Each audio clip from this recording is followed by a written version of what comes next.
Good morning everyone. मैं कौशलेंद्र कुमार, स्वागत है आपका इस चैनल में जिसका नाम है maths by Kaushalendra sir. Please subscribe my channel and also like all the videos. 12 के सिलेबस का पहला चैप्टर डिटर्मिनेंट हम लोग लगभग पढ़ लिए हैं। ये नहीं कहा जा सकता कि ख़त्म कर दिए हैं, लेकिन मैक्सिमम पोर्शन को हम लोग पढ़ लिए हैं। अभी और भी उसमें कुछ बचा हुआ बात है, उसको हम अलग से बताएंगे। उसमें हम लोग नया प्लेलिस्ट बनाएंगे, नाम डालेंगे important facts and challenging problem of determinants. आज हम लोग नया टॉपिक शुरुआत करते हैं, मैट्रिक्स। ये भी एक इम्पॉर्टेंट चैप्टर है डिटर्मिनेंट के जैसा, स्कोरिंग चैप्टर है 12th बोर्ड के लिए भी, चाहे वो बिहार बोर्ड हो, सीबीएसई बोर्ड हो या कोई भी स्टेट बोर्ड हो, एज वेल एज किसी भी कंपटीशंस के लिए one of the best and most important topic in higher mathematics, matrix. नया चैप्टर हम लोग शुरुआत कर रहे हैं, मैट्रिक्स। समझिएगा मन से, मैट्रिक्स के बारे में हम लोग पढ़ेंगे।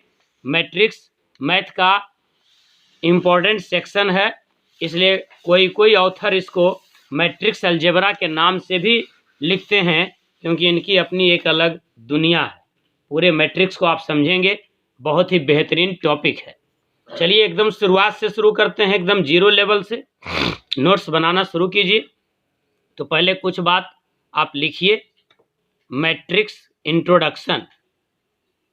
तो like determinant, matrix is also an arrangement in which देखिए ये अरेंजमेंट है, ध्यान दीजिएगा। Arrangement in which numbers are placed inside big bracket,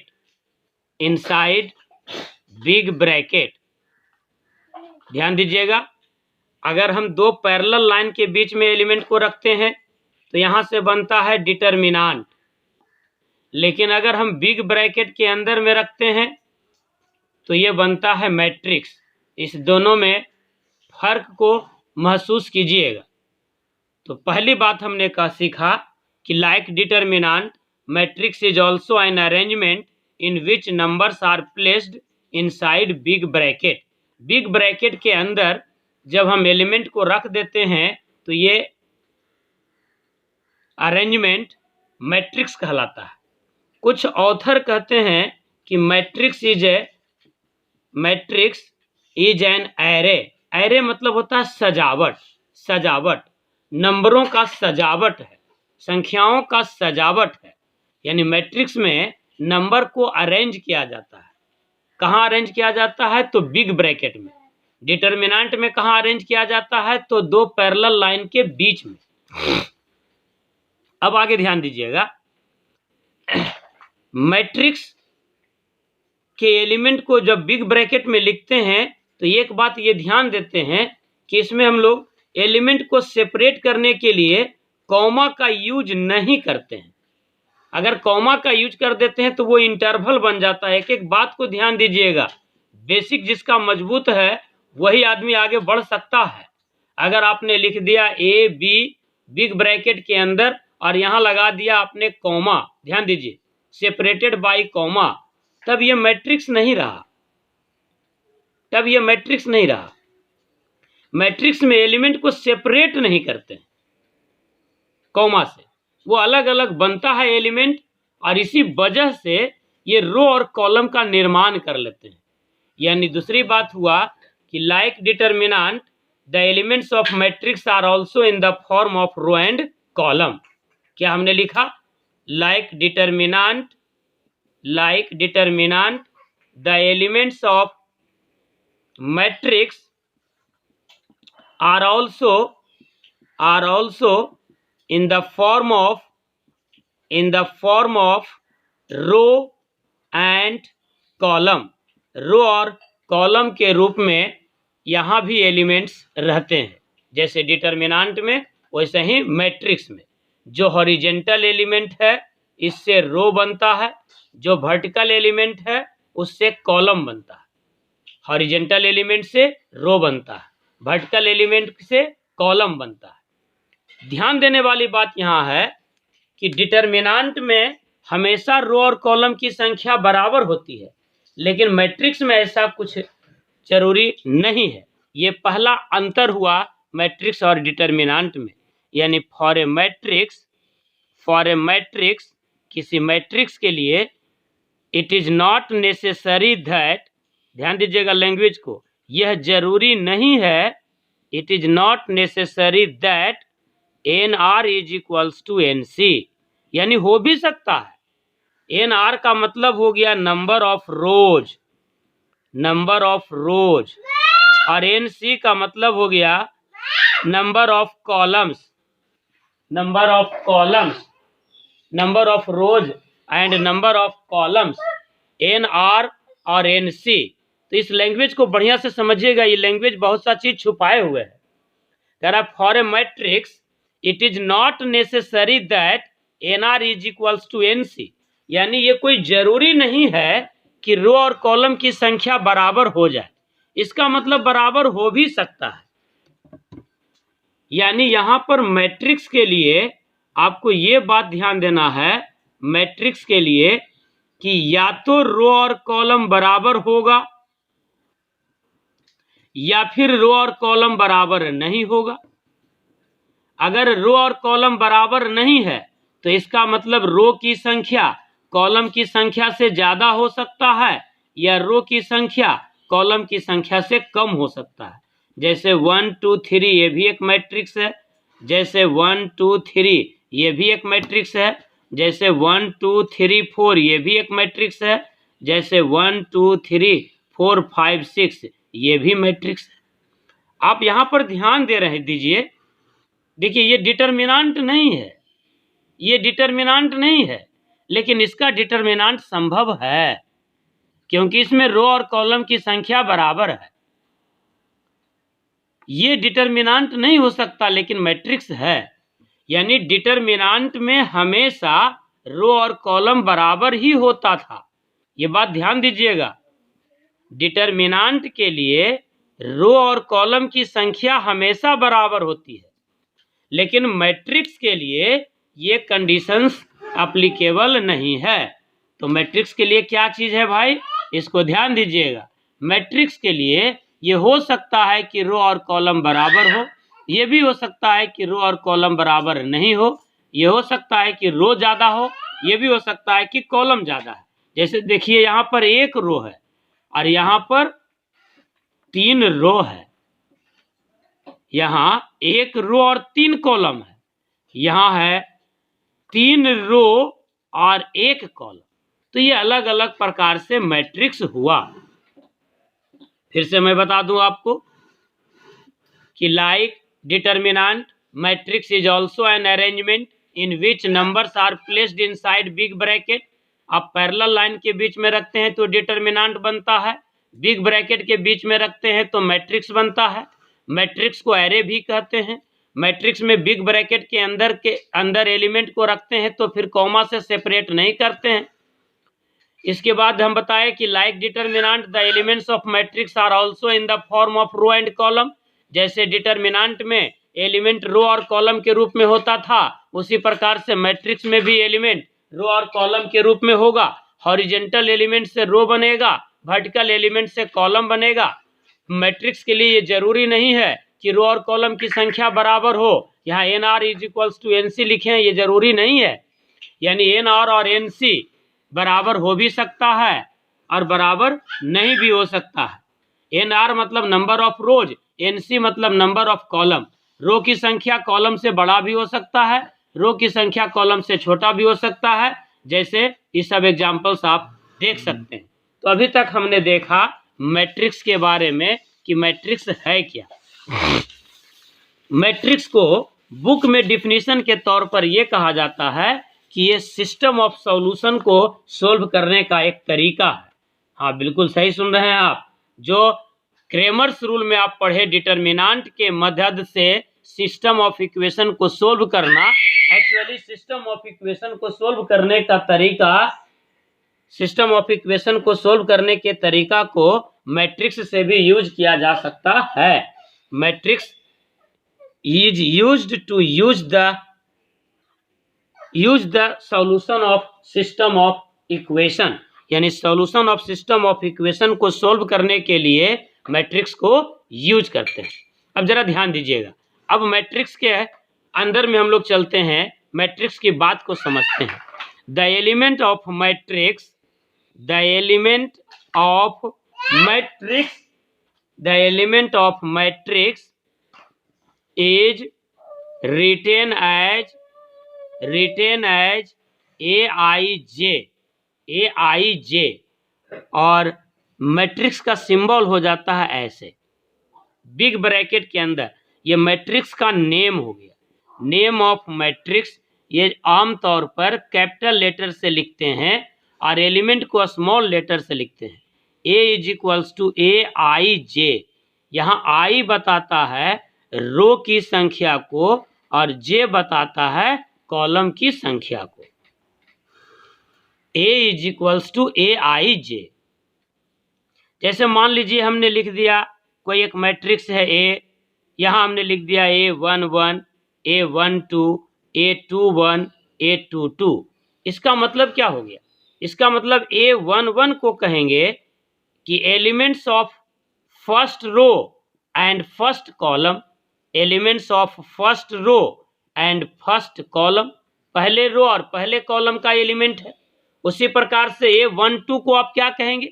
पहले रो और दूसरे कॉलम का एलिमेंट। ये क्या हो जाएगा? A21 second row and first column. ये क्या हो जाएगा? Second row and second column. किसी भी मैट्रिक्स के एलिमेंट को लिखने का तरीका है AIJ। I बताएगा रो को, J बताएगा कॉलम को। जैसे हमने लिख दिया A11, तो यहाँ I1 हो गया और J1 हो गया, यानी इसको पढ़ेंगे elements of first row and first column. तो A22 को क्या पढ़ेंगे? Element of second row and second column.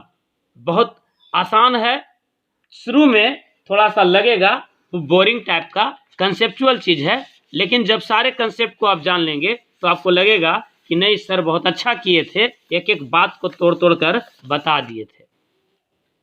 तो अभी आपने देखा कि एलिमेंट्स को हम लोग कैसे लिखते हैं किसी मैट्रिक्स में। मैट्रिक्स के एलिमेंट को लिखते हैं AIJ से, यानी अब हम मैट्रिक्स को इस प्रकार से लिखेंगे। यानी इतना देर जो हम लोग पढ़े उन सब का सारांश ये हो गया कि एक मैट्रिक्स जो है A है, उसका एलिमेंट्स हो गया IJ के रूप में। क्लियर हो गया? जैसे आइए NCERT एक्सरसाइज 3.1 का एक सवाल देखते हैं। क्वेश्चन नंबर 1 देखते हैं। अभी कंसेप्ट हम लोगों ने कुछ नहीं पढ़ा है, बस ऐसे ही इंट्रोडक्शन दिया है। क्वेश्चन है कि 2, 5, 19 -7, 35 -2, 5/2 एंड 12, फिर है √3, 1, -5 और 17। आपको ये एक मैट्रिक्स दिया हुआ है, एक्सरसाइज 3.1 NCERT है। इसका सवाल नंबर 1, इसको हम लोग सवाल के रूप में नहीं बना रहे हैं, इसको हम मैट्रिक्स समझाने के लिए लिख रहे हैं। सवाल कहता है कि आप बताइए कि इसका एलिमेंट A13 क्या होगा, A21 क्या होगा, A33 क्या होगा, A23 क्या होगा। हमारा मतलब ही होता है कि जीरो लेवल से पढ़ाते हुए एक एक बात को मैं समझा दूं, इसलिए ध्यान देकर करके एक एक बात को समझना है। और वीडियो अच्छा लगे तो जरूर लाइक कीजिए।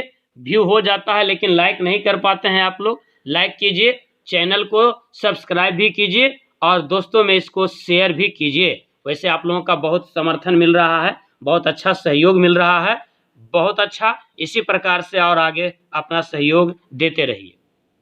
चलिए देखते हैं हम लोग क्या, एक मैट्रिक्स दिया हुआ। अभी तक हम लोग कुछ नहीं पढ़े हैं मैट्रिक्स में, सिर्फ ये समझे हैं मैट्रिक्स है क्या और मैट्रिक्स के एलिमेंट को लिखते हैं कैसे। तो एक सवाल है कि एक मैट्रिक्स दिया हुआ है आपका और कह रहा है कि आप इसका कुछ आंसर बताइए। कह रहा है A13, तो A13 लिखा हुआ है, तो आप इसका मतलब क्या समझेंगे? इसका मतलब हुआ कि फर्स्ट रो और थर्ड कॉलम का एलिमेंट क्या हुआ? फर्स्ट रो और थर्ड कॉलम का एलिमेंट क्या हुआ? A13 मतलब 1 रो और थर्ड कॉलम।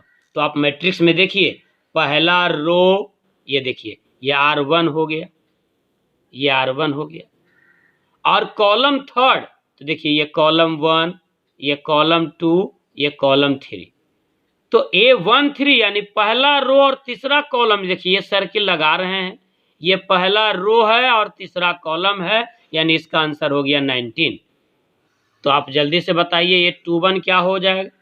A21 का मतलब हो गया elements of matrix which is in second row and first column. तो सेकेंड रो और फर्स्ट कॉलम में है 35। फिर है A33, इसका मतलब elements of matrix which are in third row and third column. तो this is third row and third column. ये देखिए सर्किल कर दिया, -5। -5 जो एलिमेंट है वो थर्ड रो और थर्ड कॉलम का एलिमेंट है। इसके बाद है A23। A23 तो A23 क्या हो जाएगा? यानी सेकेंड रो और थर्ड कॉलम, यानी 5/2। 5/2। कोई दिक्कत? समझ गए होंगे आप अच्छे से। किसी भी एलिमेंट्स को लिखना है तो AIJ से लिखते हैं, AIJ से। तो रो और कॉलम के बारे में आप समझ गए। जैसे मान लीजिए एक और एग्जांपल देखते हैं। एक मैट्रिक्स है 1 2 3 4 5 6 7 8 9। आपको सवाल कहे कि ये 2 3 बताइए, तो ये 2 3 का मतलब क्या हुआ? Second row and third column, यानी 6 हो गया। कहेगा आप A31 बताइए, यानी third row and first column, 7 हो गया। उम्मीद करते हैं कि अच्छे से समझ रहे होंगे। एक और एग्जांपल देते हैं, एकदम क्लियर हो जाना चाहिए बात। जैसे मान लीजिए 1 2 3 4 है, कहेगा आप बताइए कि 2 एलिमेंट जो है उसका डिमॉन्स्ट्रेशन क्या होगा, उसका डायमेंशन क्या होगा, यानी 2 जो एलिमेंट है इसका पहचान क्या होगा। तो इसका पहचान है कि ये पहले रो में है और दूसरे कॉलम में है, यानी A12 है। कहेगा इस 3 का पहचान बताइए, तो 3 क्या है? सेकेंड रो और फर्स्ट कॉलम, यानी A21 है। सेकेंड रो और फर्स्ट कॉलम इस प्रकार से, यानी मैट्रिक्स के एलिमेंट को लिखना आपने सीख गया। मैं फिर से बता देता हूं, किसी मैट्रिक्स के एलिमेंट को आप कैसे लिखते हैं? A = AIJ। A आपका मैट्रिक्स हो गया, AIJ आपका एलिमेंट हो गया। इस एलिमेंट में I बताएगा रो को और J बताएगा कॉलम को। क्लियर हो गया बात? अब आगे देखिएगा, total number of rose in A matrix is denoted by capital M and total number of column is denoted by N। ध्यान दीजिएगा, किसी मैट्रिक्स में टोटल नंबर ऑफ रोज को लिखा जाएगा M से। तो फिर I से क्या लिखा गया था? I था इंडिविजुअल एलिमेंट का रो, पार्टिकुलर एलिमेंट का ये एलिमेंट है। लेकिन अगर हम टोटल नंबर ऑफ रोज की बात करें तो लिखा जाएगा M से, यानी किसी डिटर्मिनेंट में रो की संख्या को लिखा जाता है M से और कॉलम की संख्या को लिखा जाता है N से। ये टोटल की बात कर रहे हैं। जैसे मान लीजिए कि एक मैट्रिक्स है A = 1 2 3 4 5, तो कहेगा कि इसमें रो की संख्या कितनी है, यानी M का मान कितना है, तो एक ही रो है। कॉलम की संख्या कितनी है, तो 1 2 3 4 5, यानी एक रो और 5 कॉलम है।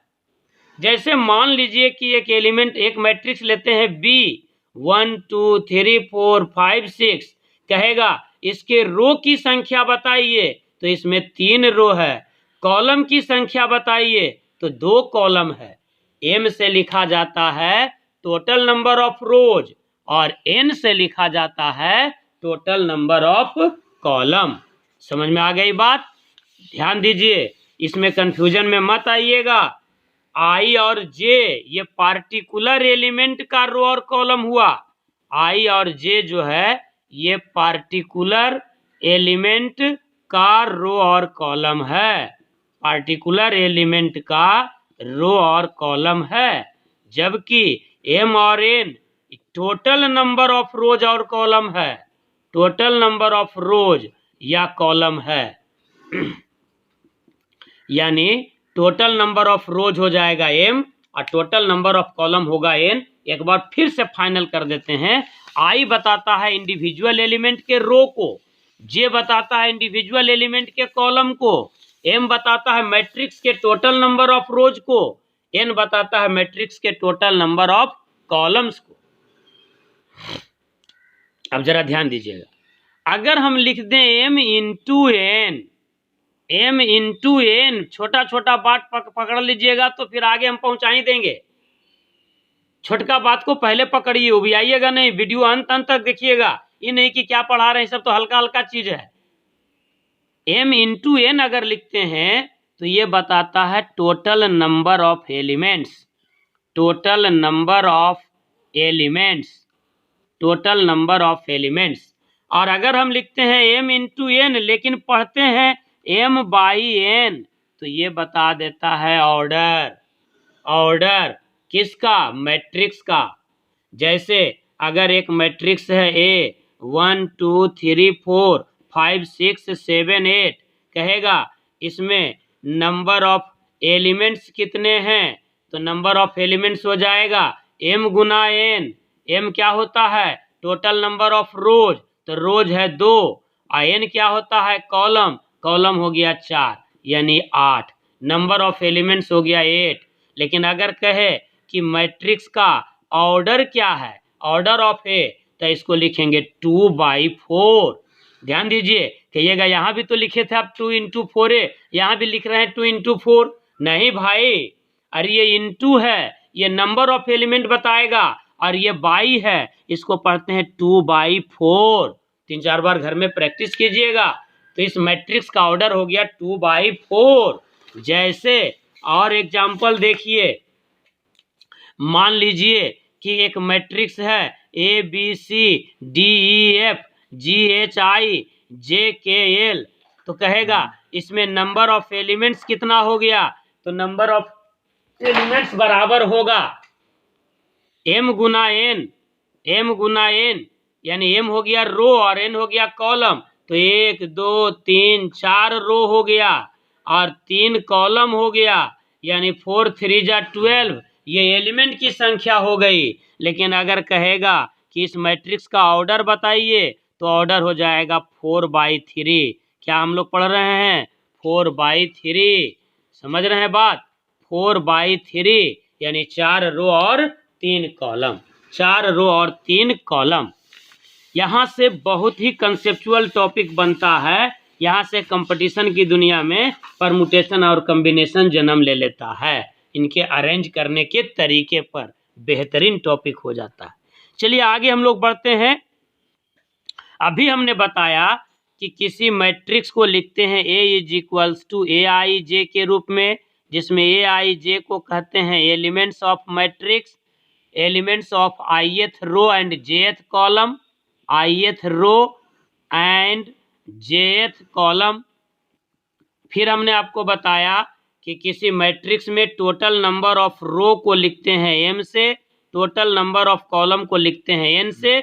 फिर हमने आपको बताया m इंटू n अगर गुना के रूप में आप पढ़ते हैं तो ये बताता है टोटल नंबर ऑफ एलिमेंट्स को, टोटल नंबर ऑफ एलिमेंट्स को। लेकिन अगर आप m/n इसको पढ़ते हैं, m/n, तो ये बता देता है आपको मैट्रिक्स का ऑर्डर, ऑर्डर। अब इसके बाद हम लोग देखते हैं possible order of matrices, possible order of matrices, possible order of matrices. चूंकि कंसेप्ट है, थ्योरी समझाना है, इसलिए इस वीडियो को हम लंबा बना रहे हैं, हाफ आवर का। अंत तक देखिएगा, यही आपको आगे काम आएगा। मैट्रिक्स का बहुत सारा लेक्चर बनेगा, जैसे डिटर्मिनेंट में आप देखें उसी प्रकार से पूरा ट्रिक्स सहित एक एक सवाल चैप्टर का, एनसीईआरटी का बहुत बढ़िया बढ़िया बेहतरीन सवाल, कंपटीशन का सब बताया जाएगा। ये पहला लेक्चर है, पहला लेक्चर को बढ़िया से समझना है, एक एक टर्म को समझना है। तो यहाँ हम लोग देख रहे हैं पॉसिबल ऑर्डर ऑफ मैट्रिसेज। इसका मतलब क्या हम लोग पढ़ने जा रहे हैं? जैसे मान लीजिए कि कोई एक मैट्रिक्स है ए, इसमें मान लीजिए कि 13 एलिमेंट्स है, तो कहेगा कि इस मैट्रिक्स के एलिमेंट्स से कितने डिफरेंट प्रकार के अलग अलग मैट्रिक्स बनाए जा सकते हैं। तो यहाँ से हम ऐसा सोच सकते हैं कि ये जो 13 एलिमेंट है वो एक ही रो में हो, या ये हो सकता है कि एक ही कॉलम में हो, कुछ और तो सोच ही नहीं सकते हैं। अगर रो में होगा तो एक रो और 13 कॉलम होगा, अगर कॉलम में रहेगा तो 13 रो और एक कॉलम होगा। यानी अगर किसी मैट्रिक्स में 13 एलिमेंट्स है, ये सवाल है एनसीईआरटी का, अगर किसी मैट्रिक्स में 13 एलिमेंट है तो इसका मतलब दो ही प्रकार के मैट्रिक्स को आप सोच सकते हैं, या तो एक रो और 13 कॉलम होगा, या 13 रो और 1 कॉलम होगा, और दूसरा कुछ हो ही नहीं सकता है। क्यों नहीं हो सकता? ये जबरदस्ती नहीं कर रहे हैं, यानी यहाँ से हम सोचने के लिए एक बात बता रहे हैं कि 13 का दो ही फैक्टर पॉसिबल है, इसीलिए दो ही ऑर्डर मिला, इसलिए हमने हेडिंग बनाया था पॉसिबल। तो किसी मैट्रिक्स में एलिमेंट्स अगर दिया रहे और आपसे जाना जाए कि इसके पॉसिबल ऑर्डर क्या हो सकते हैं, तो इसका मतलब आपके पास कंसेप्ट चला गया कि जितना नंबर ऑफ फैक्टर होगा, number of factors is the possible number of matrices, is the possible number of matrices. ध्यान दीजिएगा इस बात को। जैसे मान लीजिए कि किसी मैट्रिक्स में 4 एलिमेंट है, आप कह रहा है कि आप बताइए कि इस चारों एलिमेंट से आप कितने डिफरेंट मैट्रिक्स बना सकते हैं। तो देखिए, इसका एक फैक्टर हो सकता है 1 into 4, एक हो सकता है 2 into 2, और एक हो सकता है 4 into 1। इतना ही 3 फैक्टर आप कर सकते हैं। तो जैसे ही इंटू किए ये ऑर्डर का भी जन्म ले लेता है, यानी 1/4 एक मैट्रिक्स बन गया। 1/4 यानी A11, A12, A13, A14। 2/2 जहां कहा आपने तो 2 रो और 2 कॉलम हो गया, यानी A11, A12, A21, A22। 4/1 आपने कहा तो 4 रो यानी A11, अब 1 कॉलम तो A21, A31, A41, ऐसे हो गया। यानी 3 प्रकार से आप मैट्रिक्स बना सकते हैं यदि आपके पास एलिमेंट है 4। यानी यहां से हमने सीखा ऑब्जेक्टिव प्रॉब्लम्स के लिए कंसेप्ट कि if number of elements are given and we have to form a matrix, then how many possible order of matrices are there. तो आंसर होगा कि अगर किसी मैट्रिक्स में एलिमेंट्स की संख्या दिया हुआ रहे तो हम उसके फैक्टर्स को निकाल लेंगे, जितने उसके फैक्टर की संख्या होगी उतना ही उसके पॉसिबल ऑर्डर होंगे। जैसे सवाल कह दे कि किसी मैट्रिक्स में 5 एलिमेंट्स है तो कितने मैट्रिक्स बनाए जा सकते हैं, तो 2 मैट्रिक्स बनाए जा सकते हैं, एक रो और 5 कॉलम, 5 रो और 1 कॉलम, 1/5, 5/1। जैसे किसी मैट्रिक्स में 6 एलिमेंट है तो कितने मैट्रिक्स बना सकते हैं आप, तो 1/6 बना सकते हैं, 2/3 बना सकते हैं, 3/2 बना सकते हैं, 6/1 बना सकते हैं। यानी 4 matrices are there whose number of elements are 6। अगर किसी मैट्रिक्स के एलिमेंट की संख्या 6 है तो आप कितना मैट्रिक्स बना सकते हैं, और जो मैट्रिक्स बना सकते हैं उसका ऑर्डर क्या होगा, तो 4 ऑर्डर हो सकता है, क्योंकि 6 के 4 फैक्टर हैं। 1/6 यानी 1 रो और 6 कॉलम, 2/3 यानी 2 रोज एंड 3 कॉलम्स, 3/2 यानी 3 रोज एंड 2 कॉलम्स, 6/1 यानी 6 रोज और 1 कॉलम्स। एक और टॉपिक पढ़ लीजिए बस, उसके बाद दूसरे मैट्रिक्स के लेक्चर में हम लोग जाएंगे, आज यहीं छोड़ देंगे। अब है how can be right matrix. How can be right matrix, matrix को कैसे लिख सकते हैं, how can be right matrix. तो इसके कंसेप्ट को देखते हैं क्वेश्चन के माध्यम से। एनसीईआरटी का एक क्वेश्चन है, construct a 2x2 matrix, a 2x2 matrix whose elements are given by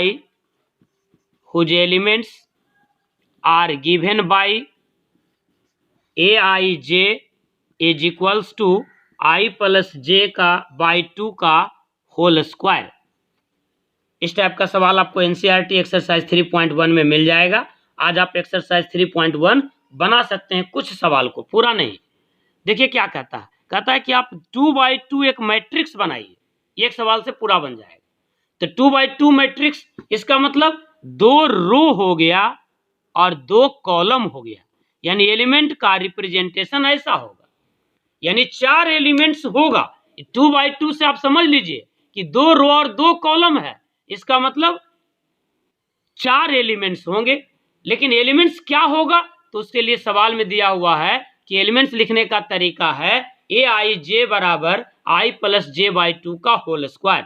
यानी अगर आप a11 लिखना चाहते हैं तो इसका मतलब हो गया I के जगह पर 1 रखिए, j के जगह पर 1 रखिए, तो 1 प्लस 1 बाई 2 का होल स्क्वायर, यानी 2/2 का होल स्क्वायर, यानी हो गया आपका 1। ये एलिमेंट हो गया आपका 1, a11 का मतलब हो गया I प्लस j बाई 2 का होल स्क्वायर। अच्छा, a12 मतलब क्या हो गया, I के जगह पर 1 और j के जगह पर 2, तो 1 प्लस 2 3/2 का स्क्वायर, 3/2 का स्क्वायर, यानी 9/4, 9/4। समझ में आ रही है बात। जैसे अब लिखना हमको a21 है, तो a21 का मतलब क्या हो गया, I के जगह पर 2 और j के जगह पर 1, तो 2 और 1 3/2 का स्क्वायर, यानी फिर ये 9/4। अच्छा, a22 का मतलब क्या हो गया, I के जगह पर 2 और j के जगह पर 2, तो 2 प्लस 2 4/2, यानी 2 का होल स्क्वायर, यानी 4। ध्यान दीजिए, थोड़ा सा हम बदल दिए सवाल को। एनसीईआरटी में है I प्लस j का होल स्क्वायर बाई 2, लेकिन हमने कुछ बदल दिया है, आप उसको अपने से बनाइएगा। तो हमारा मैट्रिक्स क्या बन गया, a11 के जगह पर आ गया 1, a12 के जगह पर आ गया 9/4, a21 के जगह पर आ गया 9/4 और a22 के जगह पर आ गया 4। ये आपका मैट्रिक्स बन गया। इसको एक बार फिर से समझ लीजिए, aij बराबर था I प्लस j बाई 2 का होल स्क्वायर, मैट्रिक्स था 2/2। तो हम अगर मान ली लिखना चाहते हैं ये